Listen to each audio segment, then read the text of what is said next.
Ukraine নিয়ে আমেরিকার সঙ্গে আলোচনা করতে রাশিয়া প্রস্তুত বলে জানিয়েছে রাশিয়া। বৃহস্পতিবার এক সংবাদ সম্মেলনে কথা জানান রাশিয়ার পররাষ্ট্র মন্ত্রণালয়ের মুখপাত্র মারিয়া জাখারোভা।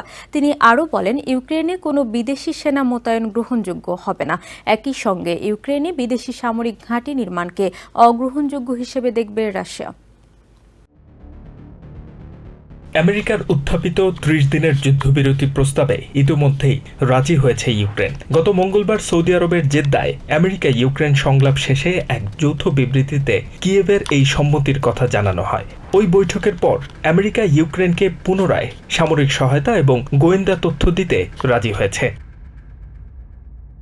এদিকে যুদ্ধবিরতি ও শান্তি আলোচনার বিষয়ে রুশ প্রেসিডেন্ট ভ্লাদিমির পুতিনের সিদ্ধান্তের জন্য অপেক্ষায় ছিলেন প্রেসিডেন্ট ডোনাল্ড ট্রাম্প। এর পরিপ্রেক্ষিতে বৃহস্পতিবার এক সংবাদ সম্মেলনে রাশিয়ার পররাষ্ট্র মন্ত্রণালয়ের মুখপাত্র মারিয়া জাখারোভা জানিয়েছেন, ইউক্রেনের সাথে শান্তি চুক্তি নিয়ে আমেরিকার সঙ্গে আলোচনা করতে প্রস্তুত রাশিয়া।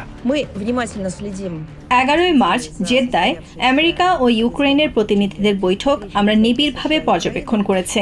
এ বিষয়ে আমরা এখনো অফিসিয়াল অনুরোধ পাইনি, তবে আমেরিকার সঙ্গে যোগাযোগের সময় নির্ধারিত উদ্যোগগুলি নিয়ে আলোচনা করতে প্রস্তুত থাকব।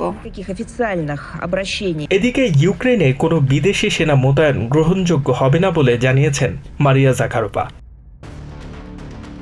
সংবাদ সম্মেলনে মারিয়া বলেন, ইউক্রেনে কোনো বিদেশি সেনা মোতায়েন বা সেখানে বিদেশি সামরিক ঘাঁটি নির্মাণকে অগ্রহণযোগ্য হিসেবে দেখবে রাশিয়া।